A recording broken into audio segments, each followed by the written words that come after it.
Hello, listeners. Welcome to another episode of Cognitive Dissidence. As usual, I'm your host. I'm Jacob Shapiro. I'm a partner and the director of geopolitical analysis at Cognitive Investments.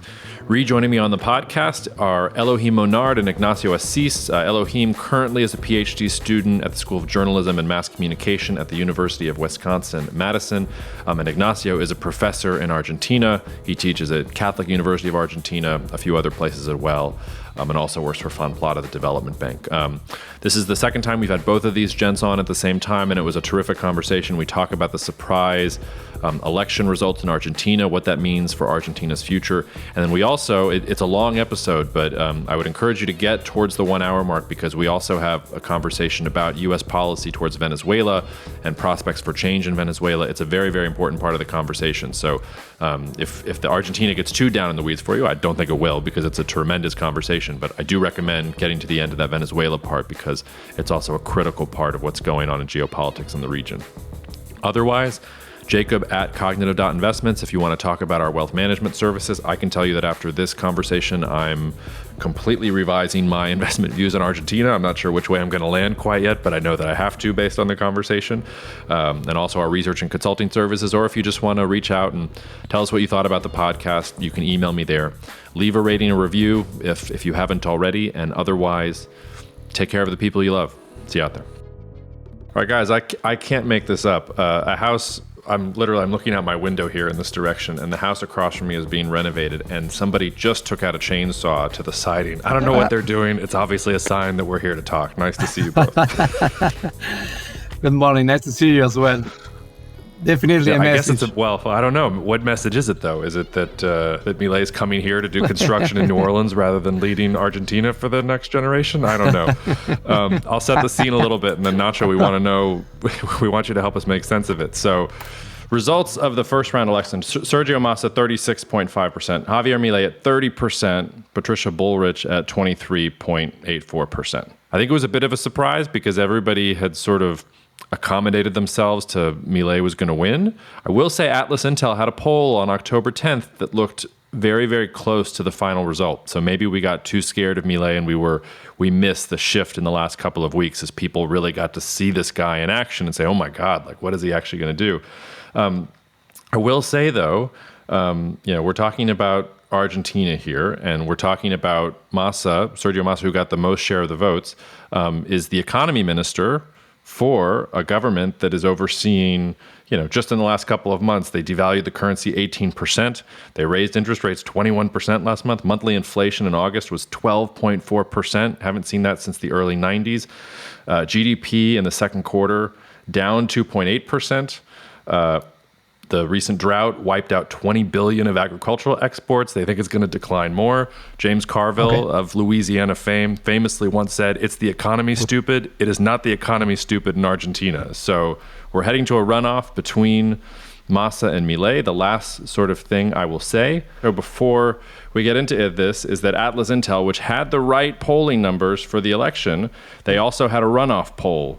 What would happen if it was Massa versus Milei directly, which is what we're headed towards now in November.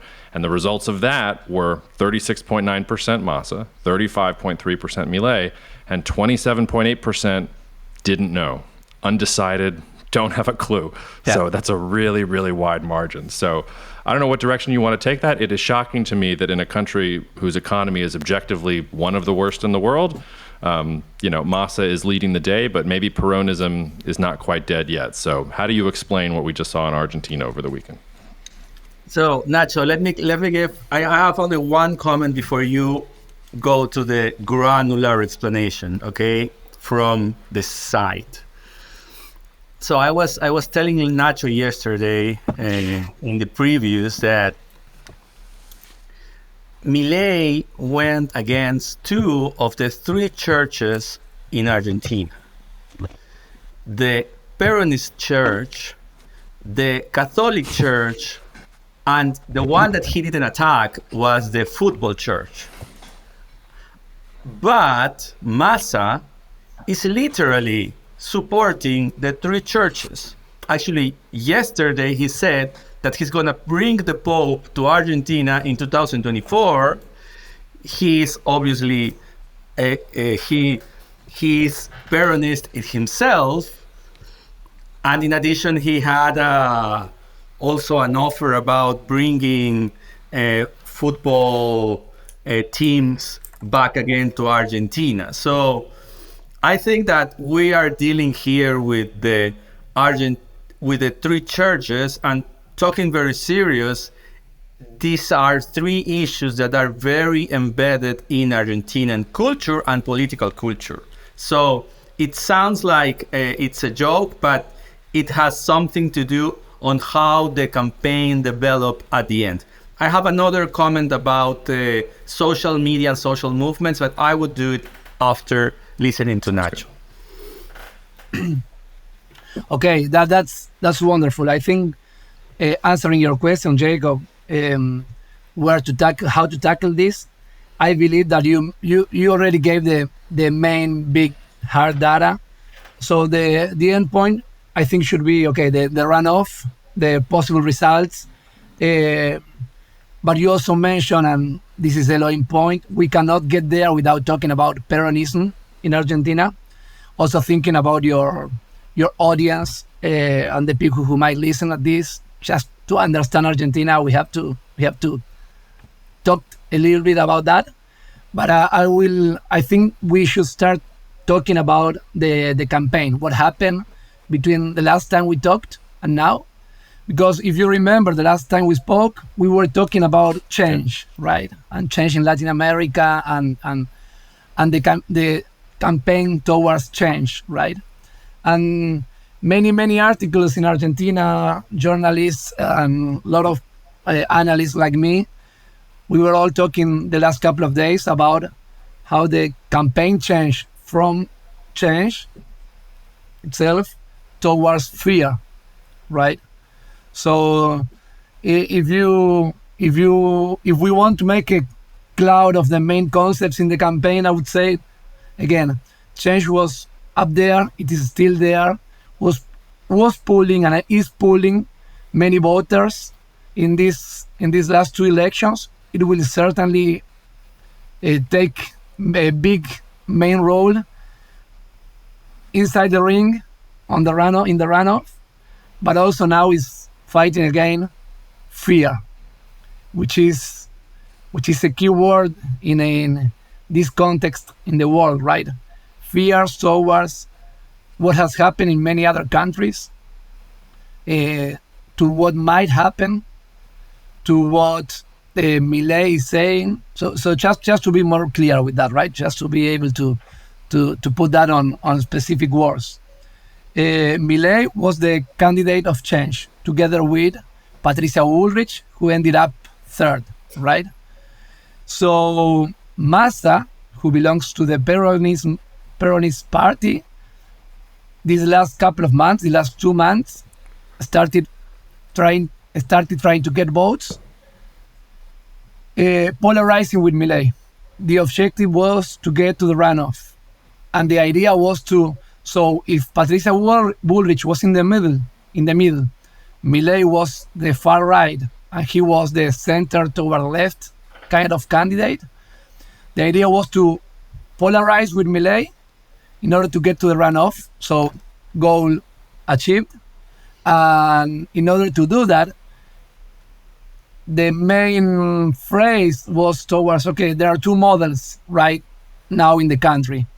The crazy one, the one that represents the chainsaw, dollarizing, exploding, things that no one knows what will happen, but denying climate change, fighting against feminism, going to liberal anarchism, things that are being said against by Milei and the party. Well, against the Pope, what you said, Elohim, exactly. Against the church in a Catholic country. So someone who represents against everything versus the normal dude, kind of normal dude.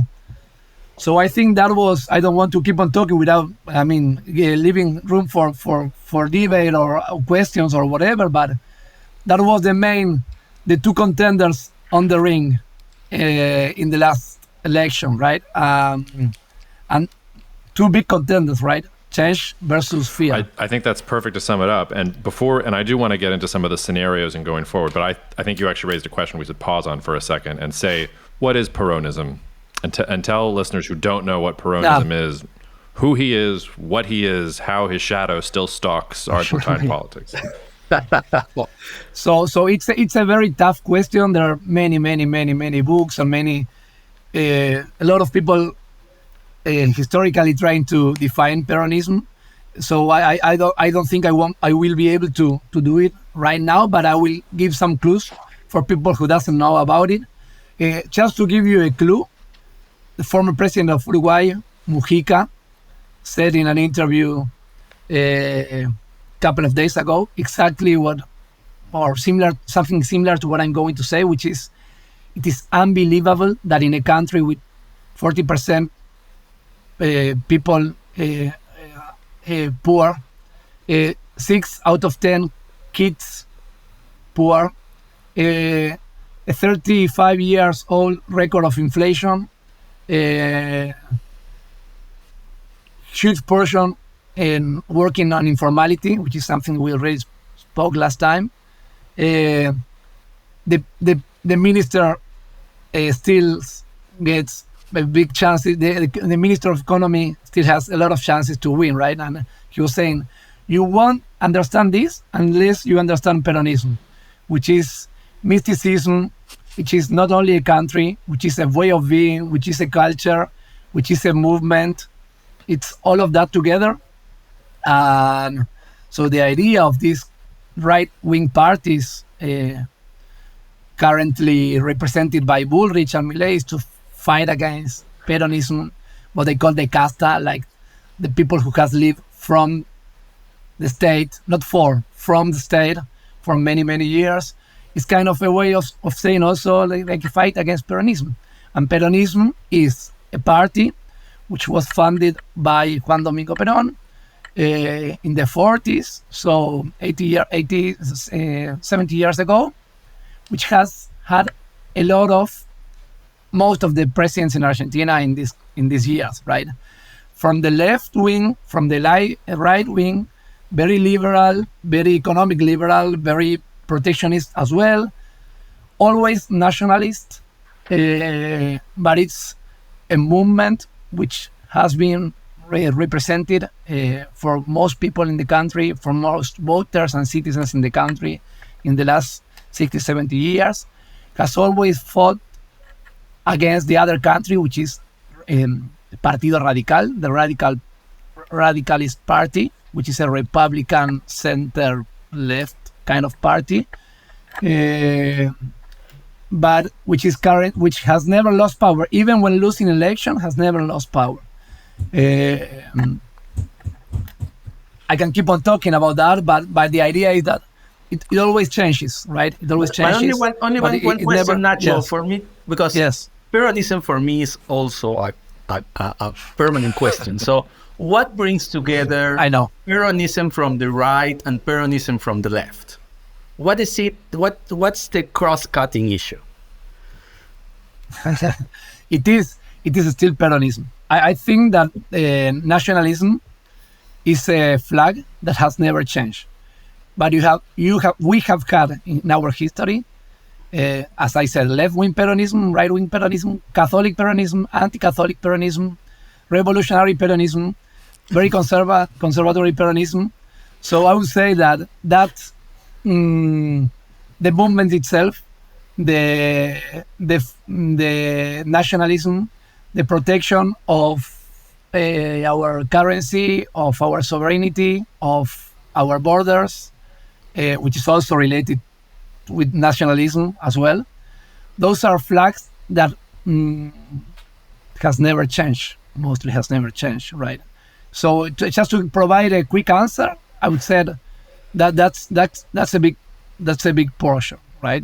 I think nationalism itself, it's a big Well, and just to show you, I prepared. I tried to do some reading on Peronism before we got on the podcast. And like, if you just started the Wikipedia page, it's already confusing. Like in the first couple of sentences, some scholars evaluate Peronism as a mixture of militant laborism and traditional conservatism. However, supporters of Peronism think it's completely socially progressive. So it's like you have this complete disconnect between what the people think it is, what the academics think it is, and things like that. The thing that struck me, though, was that it seems to define itself as it's neither capitalism nor communism. It sort of rejects both. And it calls out things like social justice and economic independence and political sovereignty. And you can feel the overtones of the 40s. You can feel the fascist, the role of the state and corporatism in everything that's around it. It also feels like it's not willing to let market forces dictate things. It's also not willing to let laborers and class dictate things. It's almost like the government has to sit on top of the entire structure and is the master puppeteer, and it is both accountable to the people, but also its job is to mediate the tensions between these different classes. I mean, you can see how it becomes this catch-all bucket for everything, because you can sort of put whatever you want underneath it, but that's at least sort of what it feels like. And I guess it's remarkable that it continues to do well, but the only other statistic that I thought I would throw at you, Nacho, and maybe this has something to do with it, Milei still got the lion's share of the young voters. The polls say 16 to 29-year-olds, 40% showing up for Milei, even with the chainsaw, even with the fear. It's the 60-plus-year-olds who are the exact inverse. They're 40% in the can for Massa, or even thinking about Bullrich and things like that. Milei is somehow too far out of the norm. And I wonder if Milei is going to, I think that maybe he's going to experience Le Pen phenomenon in France, where I think if you had any other candidate in France other than a Le Pen, you'd probably already have a French government that was much more radical and much more Eurosceptic and things like that. But because people remember Marie Le Pen's father and know and think that ideology is just so odious, they just can't bring themselves to vote for Le Pen. So probably France's reckoning has been pushed off and Macron is there for now. I wonder if that's the case for Argentina. I wonder if Milei is he's too much and you're going to kick the can down the road, but in the next election, maybe the problems will get even worse and hyperinflation will get even worse, and you'll have somebody else who's eventually going to come in and dethrone Peronism. But I don't know. As you said, for 70, 80 years, Argentines have gotten used to the government looking out for them in this way and playing this particular role. I mean, the anecdote that all the newspapers are talking about is that Massa had this campaign where he went into the subway stations and had the prices today versus what the prices would be under Milei. And it was like, 20 times more expensive or something like that? And that seemed to resonate. So I don't know. Take that where you will. So let me jump on with this idea of the youth first, because we need to understand that Milei's campaign was mostly a social media campaign, right? Because he doesn't have the social roots that Peronism has in terms of social organization, unions. So you have all these people who is already organized, but they are not necessarily on social media. Who are on social media? Young people who are not always part of these organizations. So what it happens here, and it happened to many other candidates in Latin America, is relying only on social media. Social media is useful to show who you are and maybe create the sensation that you are ubiquitous, in terms that we, for example, foreigners like you, Jacob, or me, every time we were trying to search about Milei, at the next hour, we had millions of videos of Milei in YouTube, right? Or TikTokers or whatever. But we forgot, and I think the campaign forgot itself, that there are social movements where you do politics, and Massa and company really knew how to do it for 70 years. But it was not on social media. So it was, in some, I think that this campaign, Milei's campaign, and observers overestimated the capacity of social media in Latin American countries, particularly in Argentina, where you have these strong grassroots organizations linked to Peronism. That's awesome, Melo. And maybe it made me think that it might be something very Latin American, right? Because I didn't talk about that when talking about Peronism, but there was also so the idea in the campaign against social media was to focus on the power of the state and the power of the grassroots movement. And I didn't say it, but Peronism is a mass movement, right? So it changes together and at the same rhythm that people in Argentina changes, and that's why it has had so many faces, right? But I agree with you, Elo. So Massa used the full power of the state. Being the Minister of Economy, he was able to, on the one hand, promise everything, like talking about football religion, soccer kind of religion, which Elohim was mentioned. He promised that people not from the home team would be able to go back to the stadium, which is something that has never happened in the last 10 years. So also pulling and pushing a lot of people towards his side of the ball, right? So what you mean is that the visitor fans, followers, they can't go back to the stadium right now. No, they haven't been able to go to the stadiums in the last 10 years due to violence, sports-related violence, which is something very in the heart of people, right? But again, he was able to promise that. We will see if it happens or not. But he was also using the power of the state, the official channels, mass traditional media was also much more emphatic and proactive in pushing towards voting either Massa or Bullrich, like the normal candidates, like the usual suspects, people we know. We don't want everything to explode. So like I agree with what you were saying. That same Elo that you mentioned, that Milei and his followers underestimated the power of Peronism, the power of the states, the power of, we call it here, owning the street, and Peronism has all of that, has had that for many, many, many years. A lot of public servants and a lot of movements have been shaped with Peronism or for Peronism or together with Peronism, but Milei made them all agree on a joint cause. The left, yes, hello. Nacho, I have two maybe follow-up questions. So, would you say that the Milei was able to actually unify these different Peronisms in this campaign? So actually it was a whole strong bloc, which not necessarily works like that in an everyday situation. And second, would you say that the tax policies that Massa did as Minister of Finance really had an impact on the election? So just for the general public, right? One main aspect he promoted, he pushed, was a change in the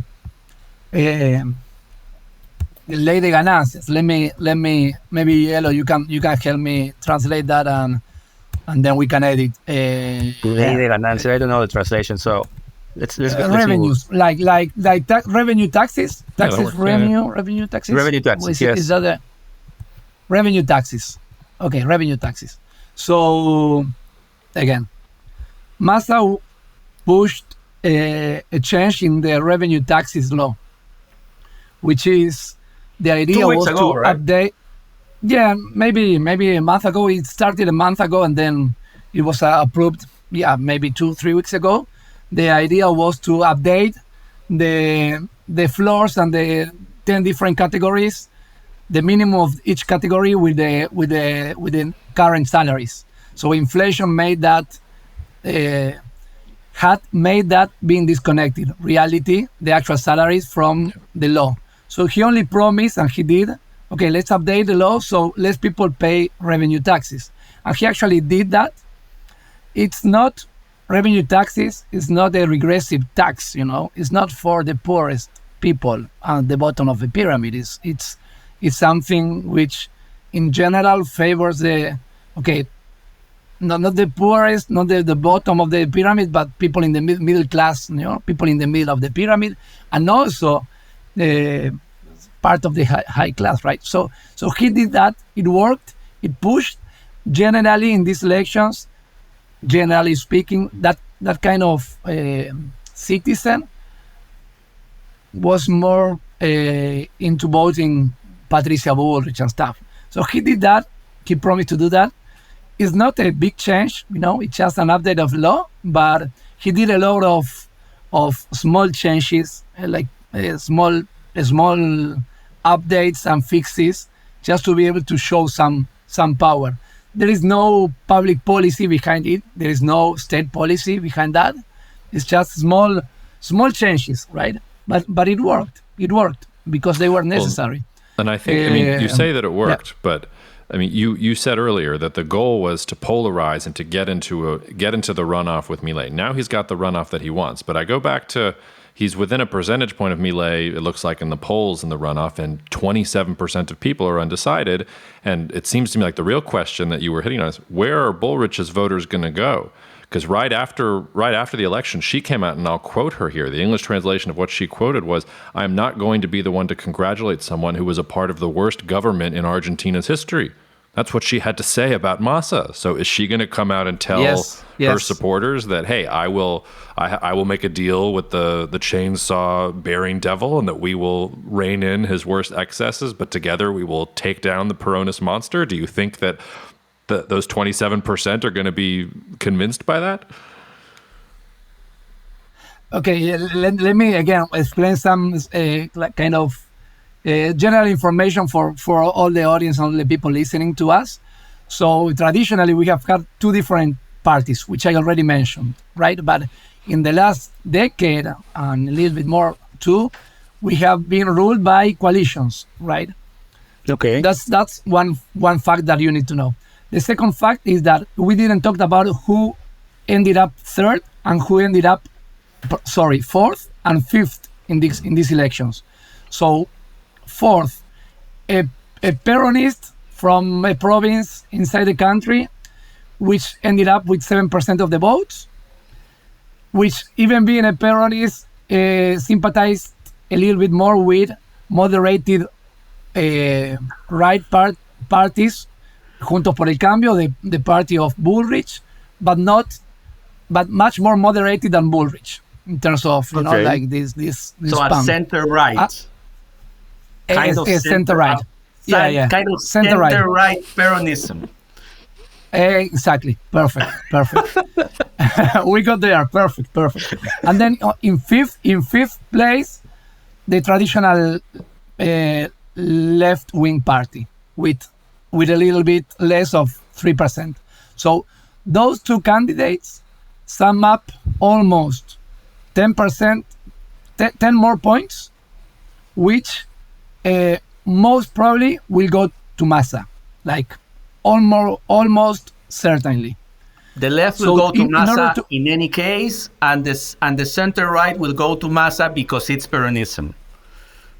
Yeah, and because it's more moderated. So everything sums up there. Like more close to the center. 10 points. Peronism, you have 10 points, which if you sum that up to the 36, you only need 5, and you are there. Leaves Massa with 46, and you only need more than 50, right? So going back to your question, Jacob. So now we don't know what is going to happen with Patricia Bullrich.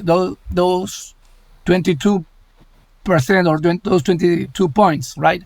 And this coalition is built by moderated right and far right, or a little bit more far right. So currently today it was going to happen yesterday, but today, all the parties in the coalition, which are mainly 2 or 3, are deciding who are they going to support. One of them already said, don't go to vote. We don't support any of those parties, which is a minority party. And then today we will have like what we call the PRO, which is the traditional country of Macri, the ex-former president, which is divided between the moderates and the hardliners. No one knows what will happen, but today people is talking about the break of that party, because some people have already said we are never going to support Milei, and some others have said we are never going to support Massa.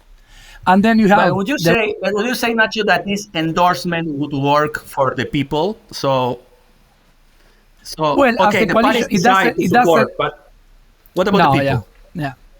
No.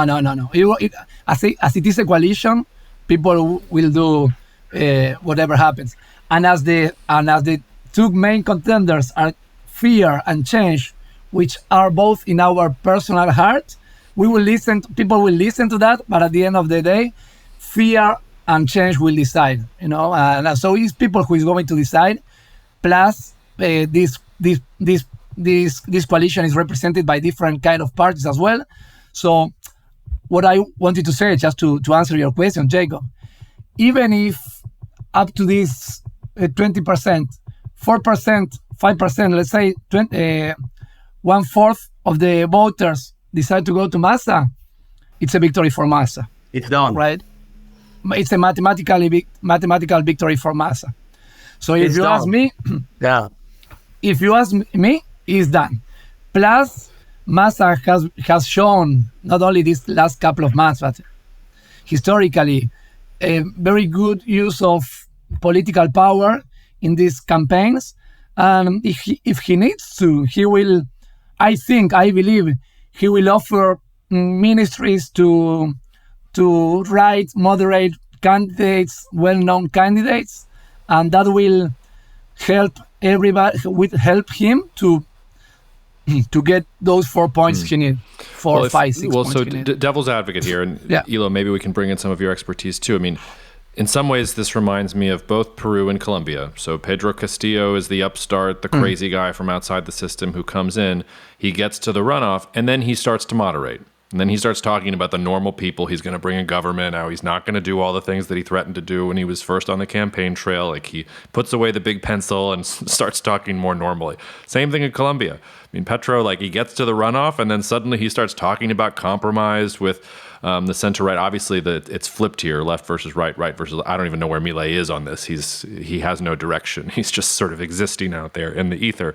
But do you think there is any chance that he could sheathe the chainsaw and moderate himself and say, okay, I get it. It was a little bit too much. I'm not going to do the liberal anarchist blah blah blah. I have a plan. Do you think he has any chance of making that case to the electorate? Well, it's a good point, and also gives me the opportunity to talk about that as well. So we were also electing parliament members these elections.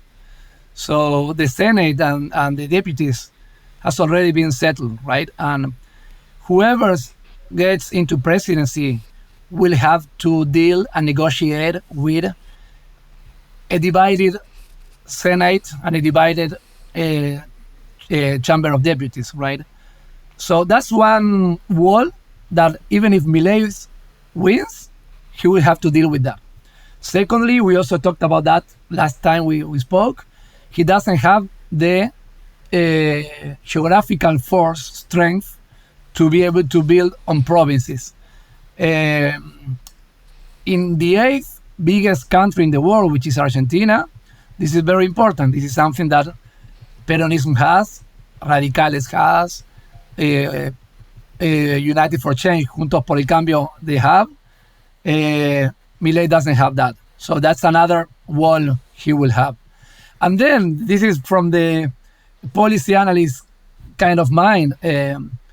We have a very powerful, strong state. And as we said before, that state is built with a lot of servants from opposite parties, right? So from the point of view of policy making and policy implementation, you have to deal with bureaucracy and the bureaucracy party. Yeah, and Milei won't be able to do that if you ask me. We knew that, everybody knew that, but again, the idea was that it doesn't actually matter how much he can do. The idea is that he will make explode. He will be the big change. He will fight against all of that. So I believe that even if he wins, he won't be able to do that. The former right-wing party and former President Macri also tried to do this, and he found a wall. This happens usually when outsiders from left or right wings try to fight with culture, with history, with values. I'm not defending that. What I'm trying to say is that to my understanding, in Latin America, outsiders believe they can do more than they can actually do. So I have a comment about the moderation, the potential moderation of Milei. Would be a very interesting case, Jacob, because what you just said with Pedro Castillo in Peru, Petro in Colombia, and before you can say Ollanta Humala in Peru did the same in 2010, but they were from the left. So this would be a very interesting case of very far right going into moderation. I haven't seen that very commonly, right? So usually the right-wing hardliners are more difficult to negotiate their symbolic categories, right? So it would be a very interesting case. I would say now without any evidence that for me, Milei's personality works with extreme. Milei's personality doesn't work at all with the moderation. So it would, and maybe political communications come on the table right now. So it would be really a campaign shift and communication shift that I don't know if they will have, because the ones who are supporting Milei's campaign are those who supported Bolsonaro's campaigns. Mm-hmm.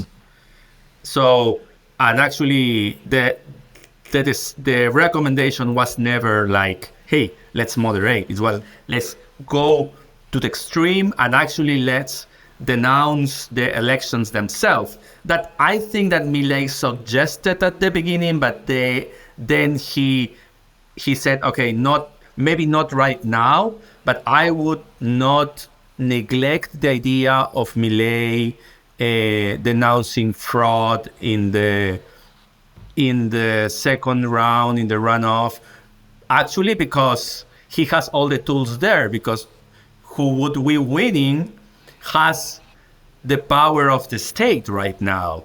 So even if I don't believe that it would be true, he could make the case. He's the most powerful guy in the country at this point, because I don't think the president has the power that this lawyer in the Ministry of Economy has. So polarization, I agree about no one knows what will happen, but for me, to my understanding, that leads towards more polarization. I think that's the pattern that we will continue to see in the country, right? That will certainly happen. Then just to add one more idea, it's the right, extreme right kind of candidate.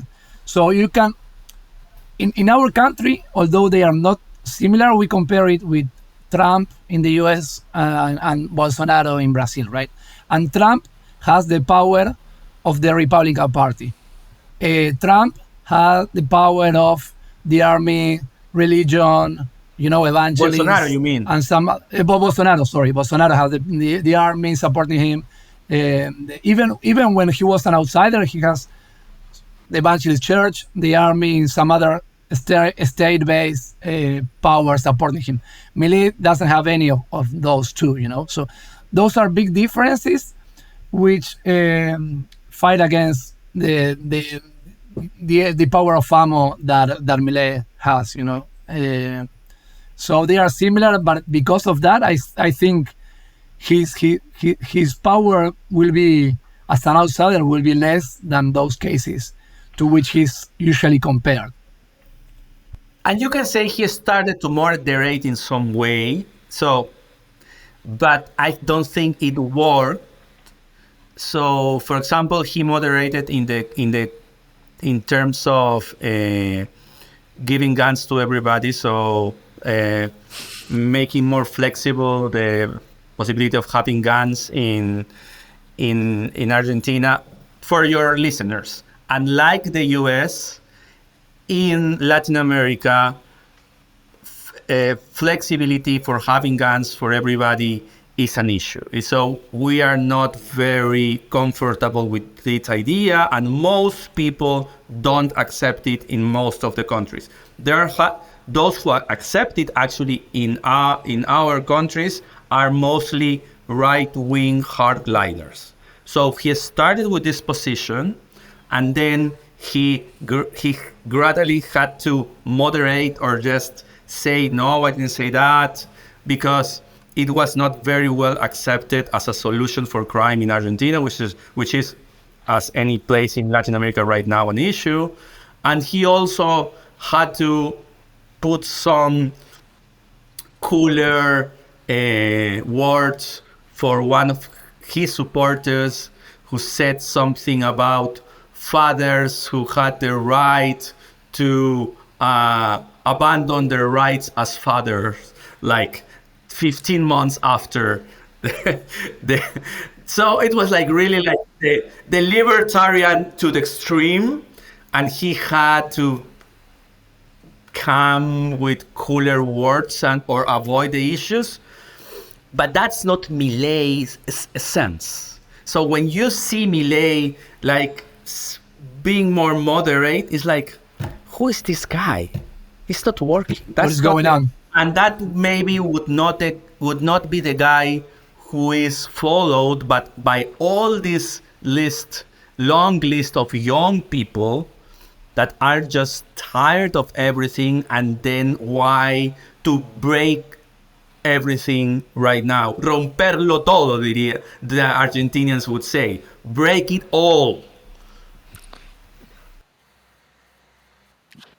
Yeah, exactly like that. I don't know, you gave me so many lines to talk about, but it's important to say that if you read about Milei and Argentinian politics right now, you read about, the right to carry arms, weapons, and privatize health and privatize education.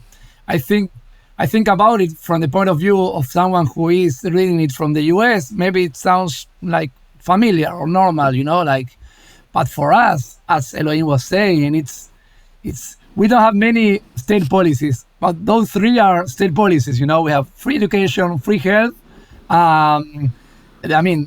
Carrying weapons has never been in the agenda in my entire life, in 40 years, right? And I think neither in my parents' life. So he's fighting again, like the new agenda, but also the old kind of agenda. And some people like that. Many others, evidently. I might be showing a little of my ignorance here, but here's a question. The American phrase I would use is out of left field, but I assume you don't have that phrase. So what is the equivalent colloquialism for a question that comes from somewhere random? Do you guys have a phrase for that? De la nada, out of the blue. Okay, out of the Something blue. like that. De la nada, not completely out of the blue. But you mentioned Bolsonaro having the support of the military. Didn't do much for him when the cards were down and he was expecting the support, even though he kept on putting his loyalists at the top. The Brazilian military didn't intervene. I thought that was a very good sign for the health of Brazilian democracy, because in past decades maybe the Brazilian military would have intervened.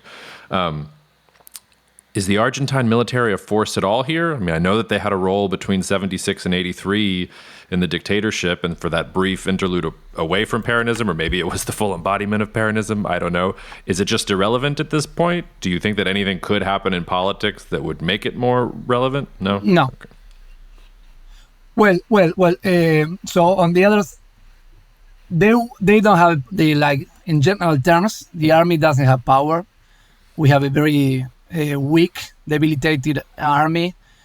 It won't have the push or the power or the strength to push an agenda. To push an agenda for certain.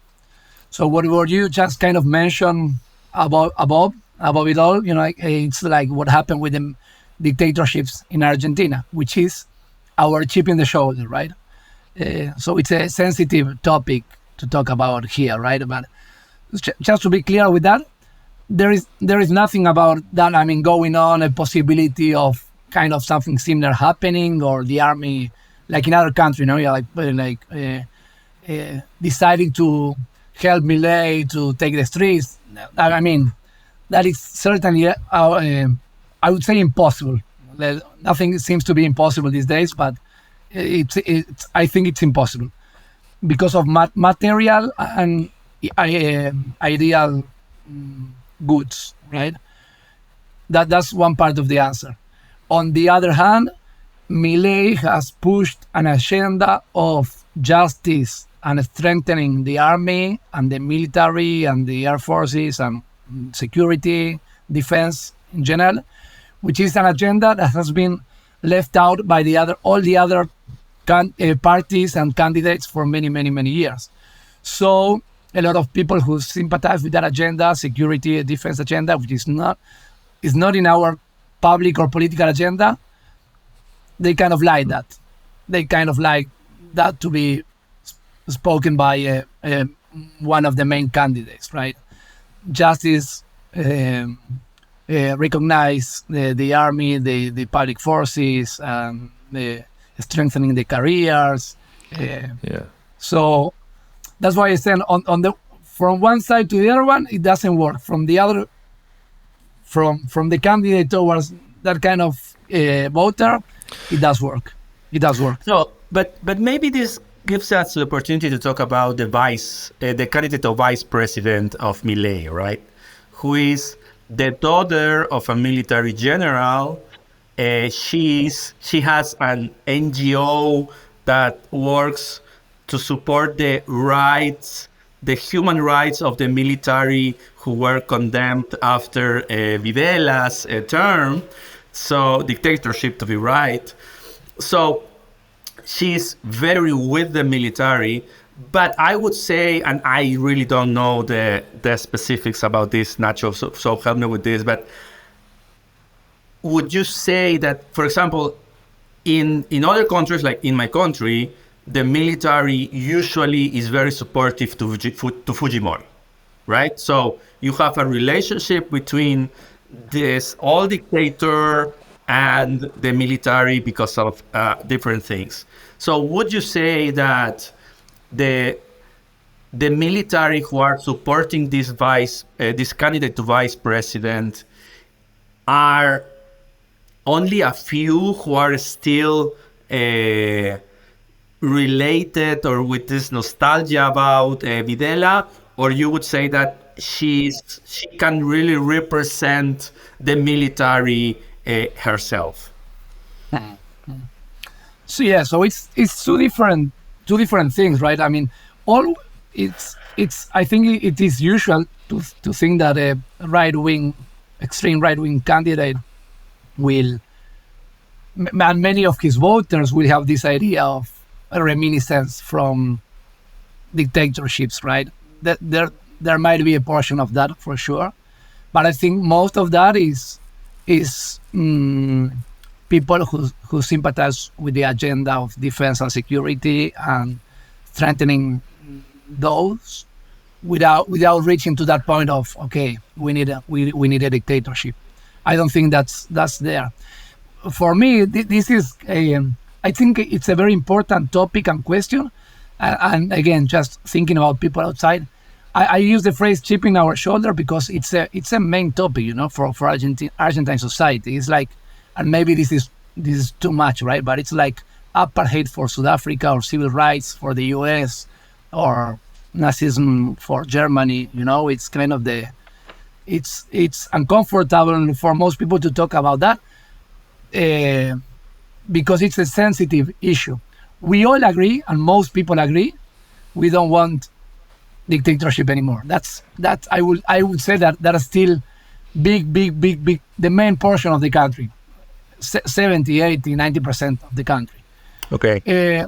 But the discussions are a little bit more about, the discussion currently in the agenda are a little bit more about, okay, justice for everybody, how many people were killed or disappear, which is kind of undeniable for most people in Argentina, but the vice president of Milei put that in the agenda as well to discuss that number.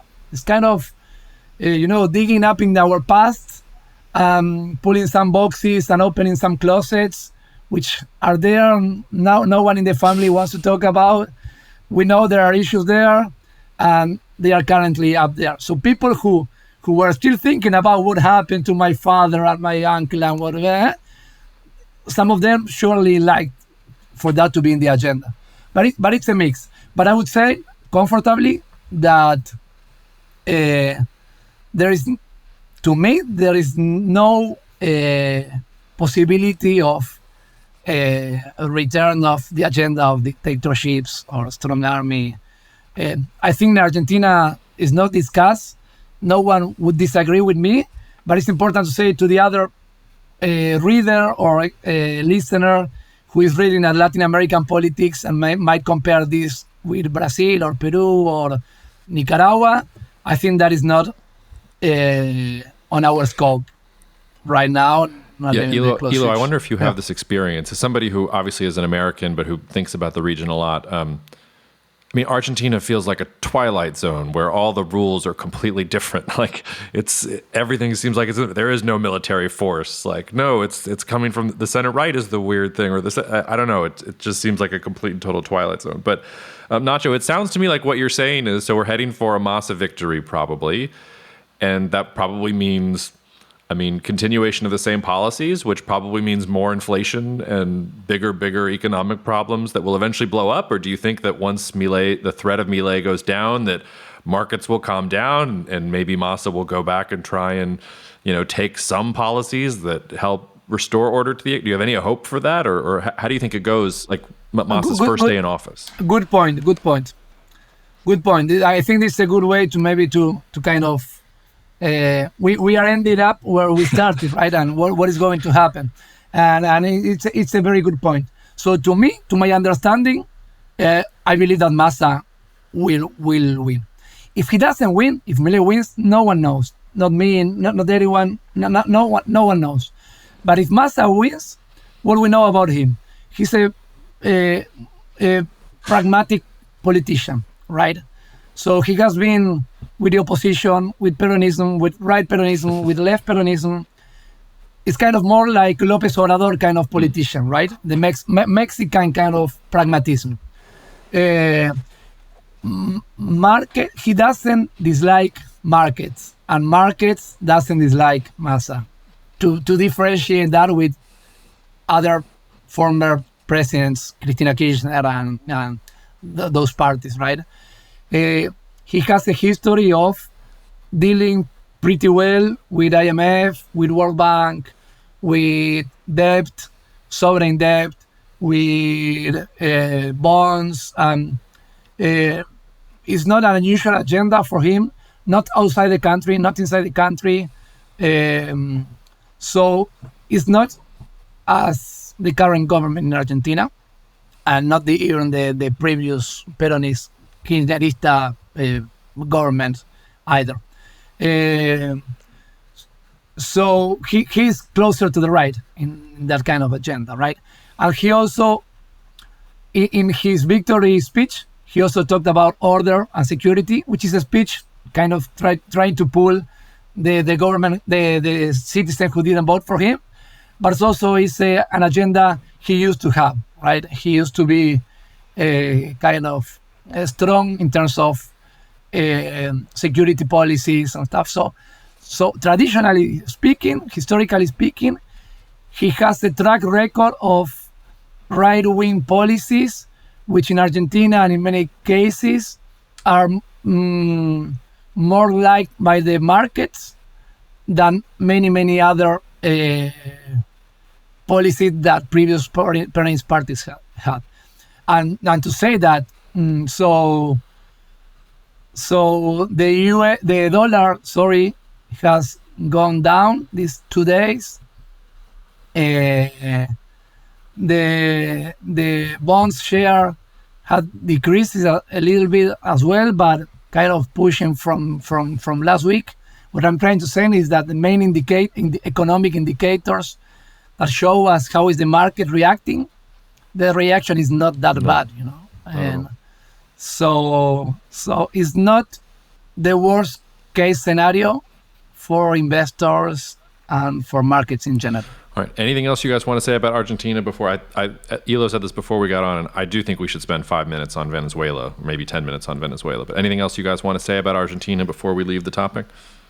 Maybe I would say that Milei was on the stage all this time, and Massa was a kind of Ali in a box ring, right? It's like, okay, do what you need to do. Do what you need to do. And then, boom, and to the ground. Parry, boom. Right hand. So, I think so. It says a lot about what Nacho just said of the political capacity of Massa, and he's a chameleon, but he's also very, very pragmatic. So I would say that we can expect after the results, if he wins, very pragmatic decisions, which doesn't mean that it would impact in a positive way to the Argentinian people. So I think that that's a clue. Maybe as a lawyer and a politician more than as an economist, maybe he would do better as president than as minister of economy. Or I hope that for Argentina. As we leave this topic, I'll just say, I mean, you can hear it in y'all's voices. I can also see it in y'all's body language. I mean, last time, especially you, Nacho, I mean, at times you looked like you were in pain and your head was just going to drop on the desk and you couldn't take it anymore. Like the relief that it's possible to see on your face is very funny. Well, sorry, Jacob, just to, there is a change in the mood for me and for everybody. Not sure if it is good or bad to me, personally speaking, because the country is still hurting, it's still bleeding, and this is the Ministry of Economy of the country, so of our current Ministry of Economy. So, as a citizen, I wanted to answer this because we are still bleeding a lot. I don't like this kind of idea of exploding everything. But I don't like the idea of keeping up with daily life with fewer and fewer pesos in our pockets, more and more people poor on the streets, devaluated currency, more people working, having 2 or 3 jobs just to be able to get to the end of the month. So the general mood of the country has changed, yes, for better and for bad. But we are all bleeding. And to your point, I think this is where Bullrich's comments were actually quite unfair to Massa, because he wasn't the first economy minister of this government and certainly wasn't Fernandez's first choice. I think Fernandez cycled through a couple different people before he landed on Massa. And Massa, I mean, projected himself as the guy who was going to try to come in and put out the fire.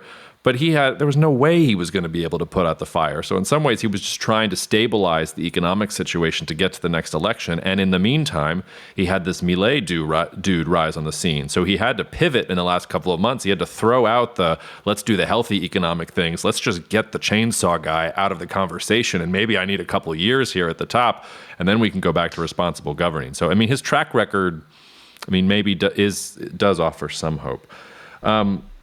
In the realm of hope, although I don't know how much hope there really is. In the last couple of weeks, the United States and Venezuela, in the backdrop of everything happening in the Middle East and people worried about oil prices and things like that, the White House agreed to remove a broad array of sanctions against Venezuela's oil and gas sector for 6 months. They said in return for an agreement with Nicolas Maduro's government to hold actual, fair, legitimate elections where they're going to have challengers and they're going to have a real election and they're going to go from there. First returns on that, not great. So there was, I guess, an unofficial primary or something like that for the opposition, and Maria Corina Machado, who is center-right, definitively won. You've already got the Venezuelan government coming out and saying it was an illegitimate vote, that it violates the deal that they had with the United States. You can feel the backtracking. Maybe now the concerns about a regional war in the Middle East are also going down. Biden coming out and saying, hey, Israel, maybe hold off on the invasion. Maybe we're going to, you put all those things together. The last piece of this, and this gets into the U.S. election cycle, which I think is going to become increasingly important for the world in general, but also especially for Latin America.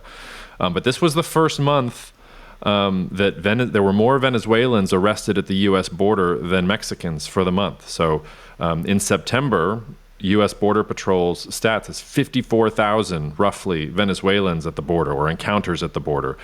Mexico at 39,000. So you've got a surge of Venezuelan migration, which is accounting for the big surge of migration in general at the U.S. So I think you can see Venezuela maybe becoming a big issue in U.S. politics too, and that's going to reverberate throughout the region. So from both of y'all's perspectives, in Peru, in Argentina, as a policy analyst, as a graduate student in Wisconsin, how do you make sense of, do you have any hope for change in Venezuela? Is it all just kind of the same? I'm just curious. So I have to say that today there are more incentives than ever for the Venezuelan government or the Venezuelan dictatorship to really negotiate. And that is good for, as you said, for the country, for the region, for the continent. So does it mean that it's gonna end up in the best possible scenario? We don't know, but we have more incentives. Why we have more incentives? Because the Venezuelan government is out of money. They don't have money and they need to sell oil, which is the only thing that they have. Few oil in comparison to other years before, but they need to sell, they need money to keep delivering this direct money to the people in this socialist, communist, Cuban-style government that it became. So for those who need to understand, so for common people in Venezuela, without any private sector that could really afford jobs, the government needs to provide money directly, $5 per month. That's the basic salary that they deliver right now. Literally $5 per month. And the Venezuelan government is running out of this money really to deliver. So they need money, and the conditions that the U.S. government is giving on the table is like, okay, but let's have a smooth, if we can say smooth, I wouldn't say transition, a smooth democratic elections, right? So, and a few months before, the Venezuelan government would have never allowed these primaries, that actually Maria Corina won with 93% of support, and maybe 10% of the electorate went to vote, even with the transportation restrictions and the storms that happened in that day. So I think it's relevant. It provides hope. The next step, Sister Maria Corina is actually banned to public service by the Venezuelan government for 15 years because of, it's a dictatorship, but because of nothing. So Venezuelan government, Maduro, should let Maria Corina to run in the next election. That's like the next step. And another step, so in the different layers that you have to deal with to really have elections in Venezuela, you need to have somehow same opportunities. And this talks about press. So how Maria Corina could actually do any kind of campaign in this situation. So to finish, we have 6 months of this deal to see how Venezuela admits these different conditions that U.S. has provided. I think that the U.S. also has all the incentives to keep negotiating with Venezuela. So, and the opposition is very linked to the U.S. position. So now you have like U.S. and the opposition against or on the table against the Venezuelan government, which before was only the opposition or the opposition alone against this huge power of Venezuelan government. So I think that there are more incentives and there are better conditions for the oppositions to negotiate and to have these elections, but I would never underestimate the capacity of the Venezuelan government to really mess everything up. Even worse. Anything to add there, Nacho?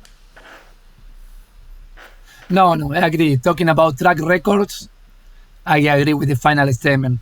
General context of opportunities in the world for people who produce oil-related goods, but at the same time, a government who has had several opportunities wasted to open up to a new democracy, to people to change to other countries, to global agenda. So I agree with Elo. Argentina, another country which out of the blue has an opportunity to sell energy, it looks like, with the shale revolution. I guess the not the devil's advocate, but the ray, or what makes this very complicated, Elohim, for what you're talking about with the Venezuelan government, is usually when dictatorships try to go in the opposite direction, when they try to soften a little bit, if you just give the opposition a little bit of breathing room, if you give the people a little bit of breathing room and the fear goes away for a little bit, I mean, that's a scenario for revolution where you actually get popular unrest going. I'm thinking, the example I'm thinking of in my head is the beginning of the Syrian civil war, which starts as part of the Arab Spring protests in Syria. Bashar al-Assad, who was not his father would have brutally suppressed everything the moment that it started. Hafez did that multiple times throughout his own dictatorial rule. Bashar tried to, we'll eliminate these folks, we'll arrest these folks, but we could talk, blah, blah, blah. And boom, suddenly you have a civil war and the space is open. He has spent since 2011 and counting, trying to restore the dictatorship, and he still doesn't have complete control over his country. So I hear you that Venezuela has the interest to soften, but if they're going to show any weakness, I don't know, they better be awfully confident that they can control the situation, because it's hard to imagine putting the genie back in the bottle once you've allowed people the space to express, hey, this is what I want. The flip side of that is, think of China in Tiananmen, which was exactly the same sort of thing. Like, the Chinese government relaxed a little bit, and you had students come out and say, okay, we like the little bit, we want more. And then Deng was like, we will crush you now, and we're going to prioritize the economy. Do you think that Cuba during the Obama administration is a good example of that as well, or like this idea of softening a little bit internally and externally? It doesn't occur to me that the Cuban government softened at all. That was sort of the U.S. unilaterally decided that it was going to finally change policy on Cuba, and it didn't even last long enough because Trump came in and reversed it. It didn't last immediately. Yeah. No, that's why I was asking, because it didn't last, right? It's okay. But because to me, that Jacob, that genius, I also agree that you're right. But to me, it's a key point why you would think that even a change will take a long time. And even if it takes a long time, it will depend on many factors and geopolitical aspects a long time. That's why Cuba came to my mind. But that's a long shot. I don't believe that anybody would would be comfortable saying, okay, this is the road that Venezuela will follow? So I agree. And I absolutely agree. First, a revolution, yes, not a civil war, because we don't have in Latin America, the opposition doesn't have the guns to really, or the arms to really confront a government in the same way. So as you said, it would be like a crash. It's like, okay, kill them all. So it's a scenario, but it's also a scenario. Maybe a revolution is also a good scenario in Venezuela in the long run, in terms that changes are not always gradually, right? So you need a big bang as well to really make it happen. So I think that we are getting closer to a critical juncture, if you want to talk about in political science terms, right? So we are getting close to a critical juncture. I think that because the government doesn't have the resources, the money, they need to soften, but at the same time, you have this opposition that feel empowered, so people might feel empowered, so agency increases. So I think that we are getting to a critical juncture. That doesn't necessarily mean that we are going to end up with the fall of the current government. So, and I want to link it actually with a more broader approach, which is because both Foreign Affairs and American Quarterly were publishing a couple of articles related to this idea that Latin America is out of geopolitics, right? Obviously, in terms that everything that is happened all around the world, and what's the role, what's the place of Latin America? Is it an opportunity for Latin America to be out of the scope of all these wars happening across the world? And I think, so first, to what extent we are out of the scope in terms of, for example, the former Minister of Mines in Venezuela, I don't know if you, I realized this a few days ago, ran away from the position and the country with $25 billion in his pocket. $25 billion. So it is big money. That is why actually Venezuela is running out of money. In addition to that they lost 82% of their GDP in the last 10, 20 years. Okay, so where this money is going to? Some people suggest or speculate, this is speculation, that this guy is linked to actually the extremist and terrorism groups in the Middle East, especially Hamas and Hezbollah. So the speculation is that because of his origins and he just disappeared, part of this money could have gone there. This is a speculation, but it talks a little bit something that were before in the agenda, which is like, what is the relationship of the Venezuelan government with these extremists in the Middle East and Russia at the same time? So that is one side. And the other maybe is how the war in the Middle East, in Israel against Hamas, could end up impacting in our region. And I think that that's a lottery, but Argentina has a lot to say that in these critical moments, there could be random attacks, like what happened in 1992 in the Israeli embassy to Buenos Aires, right? Can we have random attacks?